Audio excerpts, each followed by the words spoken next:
Hi friends, ಎಲ್ಲರಿಗೂ ನಮಸ್ಕಾರ. ಅನ್ನಪೂರ್ಣೇಶ್ವರಿ ಕಿಚನ್ಗೆ ಸ್ವಾಗತ. ಇವತ್ತು ನಾವು ಸಾಂಪ್ರದಾಯಿಕವಾದ ಹಳೆ ಅಡಿಗೆ ಅಂತಾನೆ ಹೇಳ್ಬೋದು. ಮೆಂತೆ ಕಡುಬು ಮಾಡೋದು ಯಾವ ರೀತಿ ಅಂತ ನಾನು ಸಿಂಪಲ್ ಆಗಿ ತೋರಿಸ್ತಾ ಇದ್ದೀನಿ. ಬನ್ನಿ. ಇದಕ್ಕೆ ಬೇಕಾಗಿರೋ ಇಂಗ್ರೀಡಿಯೆಂಟ್ಸು ಗೋಧಿ ಹಿಟ್ಟಿಂದ ಮಾಡಿರೋದು, ಚಿಕ್ಕದಾಗಿ ಮಾಡಿರೋಂಥ ಕಡುಬು, 1 ಬೌಲ್ ಬೆಳ್ಳುಳ್ಳಿ ಸುಲಿದಿರೋದು, ಒಂದು 4ರಿಂದ 5 ಹಸಿಮೆಣಸಿನ್ಕಾಯಿ, ಸ್ವಲ್ಪ ಹಸಿ ಕೊಬ್ಬರಿ, ಜೀರಿಗೆ, ಮುಖ್ಯವಾಗಿ ಬೇಕಾಗಿರೋದು ಮೆಂತ್ಯ ಸೊಪ್ಪು. ಮೊದಲಿಗೆ ಕಡುಬು ಬೇಯಿಸ್ಕೊಳ್ಳೋಕ್ಕೆ 2ರಿಂದ 3 ಜಾಮ್ ನೀರು ಹಾಕೋಬೇಕು. ಫ್ರೆಂಡ್ಸ್, ಈಗ ನೀರು ಒಯ್ದಾಡ್ತಾ ಇದೆ. ಇದಕ್ಕೆ ನಾವೀಗ ಚಿಕ್ಕದಾಗಿ ಮಾಡಿರುವಂಥ ಗೋಧಿ ಹಿಟ್ಟಿನ ಕಡುಬನ್ನು ಆ್ಯಡ್ ಮಾಡಬೇಕು. ಇದಕ್ಕೆ 1 ಚಮಚ ಎಣ್ಣೆ ಆ್ಯಡ್ ಮಾಡೋಣ. ಮತ್ತು ಸ್ವಲ್ಪ ಉಪ್ಪು, ಸ್ವಲ್ಪ ಹಳ್ಳುಪ್ಪೆ ಆ್ಯಡ್ ಮಾಡೋಣ. ಮಿನಿಮಮ್ 3ರಿಂದ 4 ನಿಮಿಷ ಬೇಯಬೇಕು ಕಡುಬು.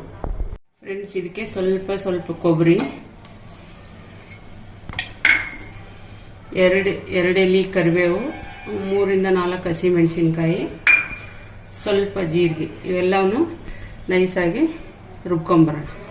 ಇದನ್ನ ಈ ಥರ ತರಿಯಾಗಿ ಪೇಸ್ಟ್ ಮಾಡ್ಕೊಂಬರ್ಬೇಕು.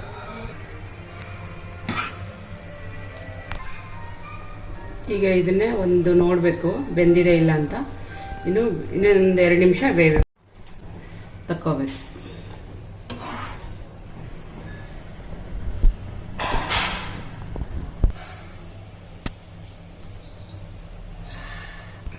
ಫ್ರೆಂಡ್ಸ್, ಈಗ ಬಾಣಲಿ ಬಿಸಿಯಾಗಿದೆ. ಇದಕ್ಕೆ ಸ್ವಲ್ಪ ಎಣ್ಣೆ, ಇದಕ್ಕೆ ಸ್ವಲ್ಪ ಸಾಸಿವೆ. ಈಗ ನಾವು ಬೆಳ್ಳುಳ್ಳಿ ಆ್ಯಡ್ ಮಾಡೋಣ.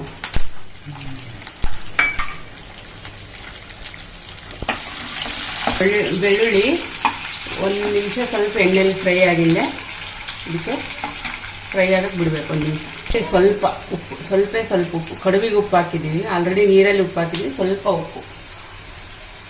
ಇದಕ್ಕೆ ನಾವು ರುಬ್ಬಿದ ಮಸಾಲೆನ ಆ್ಯಡ್ ಮಾಡಬೇಕು.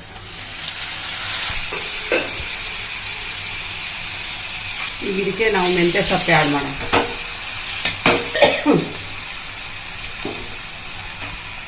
ಮೆಂತ್ಯ ಸೊಪ್ಪು ಆ್ಯಡ್ ಮಾಡಿದ ತಕ್ಷಣ ನಾವು ಈ ಕಡುಬು ಹಾಕ್ಬೇಕು, ಬೆಂದಿರೋಂಥ ಕಡುಬು. ನಿಮಿಷ ಕುದಿಯಲು ಬಿಡೋಣ.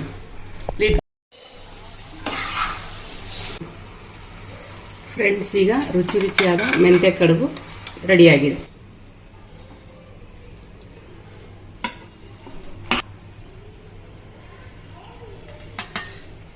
ಚಳಿಗಾಲಕ್ಕೆ ಮೆಂತ್ಯ ಕಡುಬು, ಚಳಿಗಾಲಕ್ಕೆ ಎನರ್ಜಿ ಫುಡ್ ಅಂತಾನೆ ಹೇಳ್ಬೋದು.